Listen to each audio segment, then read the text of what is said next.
That's awesome. But without further ado, please join me in welcoming Rebecca Conway. Yay! Thanks, Thank Beck. you, Georgie. Don't feel very relaxed after all that running around. But yeah, so look, I'm just going to give you a little potted history of an exhibition that is recently closed that we produced in collaboration with Professor Katerina Teaiwa. She is a Professor of Pacific Studies at ANU, and she works with a curator called Yuki Kihara, who is a Samoan Japanese whakawhine artist in her own right. Katerina is, I would describe as an academic artist. So she's interested in exploring, I guess, non-traditional ways of presenting her research to a wider audience, perhaps, than may normally read a journal article or a book, an academic book, for example. So this kind of exhibition was a perfect fit for us because what she's interested in doing,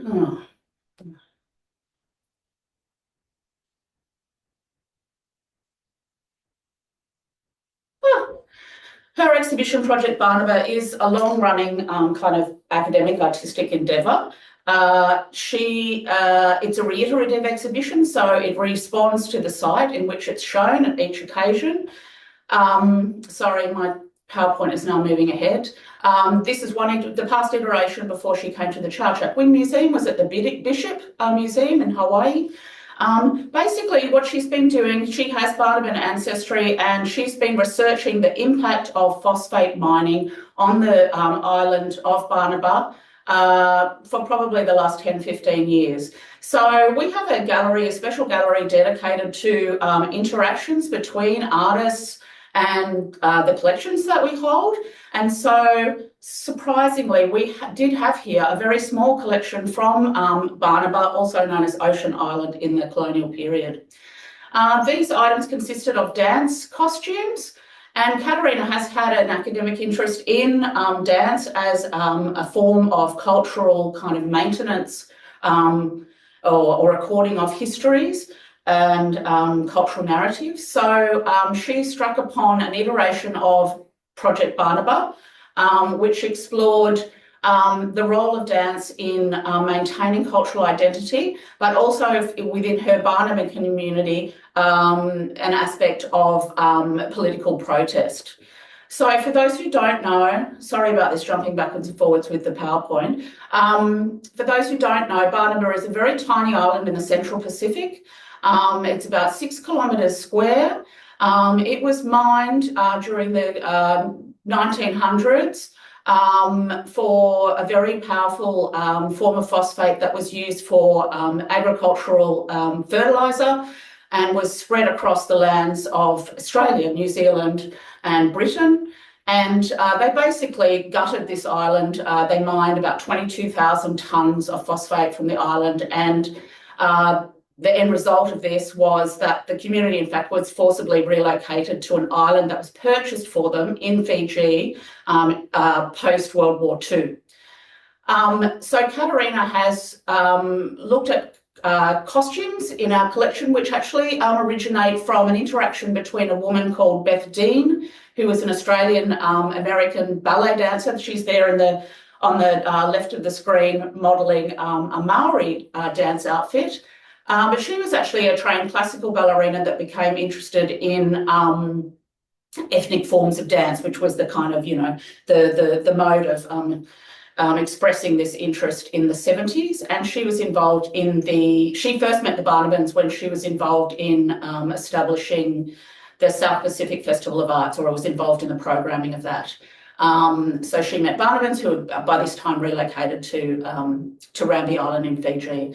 So Katerina, together with her curator Yuki and her daughter, who's a 16-year-old young Barnaban woman, basically explored the holdings of the Chau Chak Wing Museum, which mostly were costuming, and dug into the archives. And then the gallery into which her work went is a space that's dedicated to contemporary art and interactions between artists and the archives that we hold. So together with her daughter, then they set about creating what she described as kind of a new notation of Barnaban dance. Her daughter is very athletic, and you can see her jumping around in the museum here.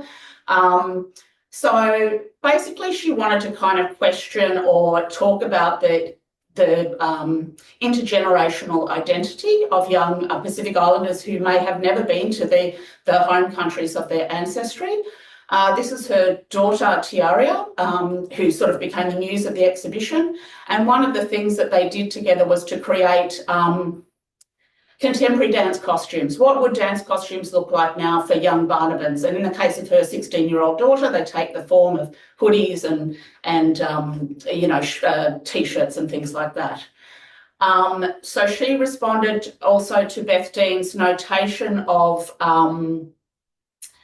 dances and a kind of what Katerina framed around sort of a rematriation of the dance recordings that had been done by this woman, Beth Dean, and really a kind of feminist revisiting. In terms of the interactions on campus, one of the new art objects that was made for the exhibition, we made in collaboration with the Sydney College of the Arts, Andrew Lavery, and an assistant, Bronte Cormick and Jones, and we made this together, all of us, made this beautiful glass coconut that was modelled on an item you can see her daughter holding here from our collections, which is a coconut designed to carry water. One of the roles of Barnaban women was to harvest fresh water sources from the island, but this role was broken down through the colonial process. So here the example sits jewel-like in the exhibition. You can see the new dance notation in the background. Also, it was on the front screen of the presentation. Her daughter acting out different poses of a kind of a revisiting of a spear dance or a political kind of dance that the Barnabans do. We had a lot of activities around the show. So the opening we timed with the APS conference, Australian Association for Pacific Studies conference, so that went really well. We had great visitation. We used the exhibition quite extensively in teaching here.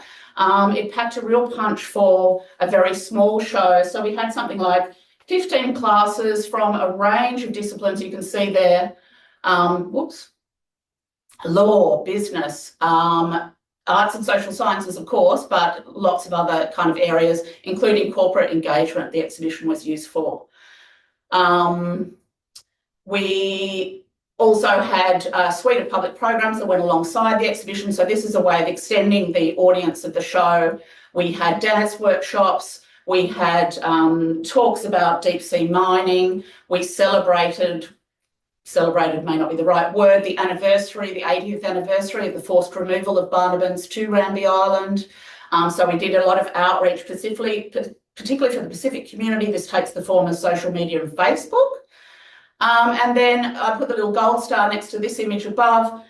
So this is kind of the impact, I guess, of the collective or us all sharing information about what we're doing. Lani Takana, who's an EA in engineering, who we've become friendly with over the years. Lani has Fijian ancestry.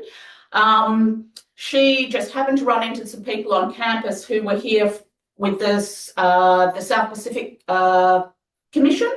They were the Maritime Protection Program, Borders Protection Program, and they were here at a workshop. They didn't know anything about the show. She ran into them, she brought them over, and here they are sort of doing their best dances in the exhibition. So the reach was quite wide for a very, tiny exhibition, basically. And hopefully other projects will come out of this through time.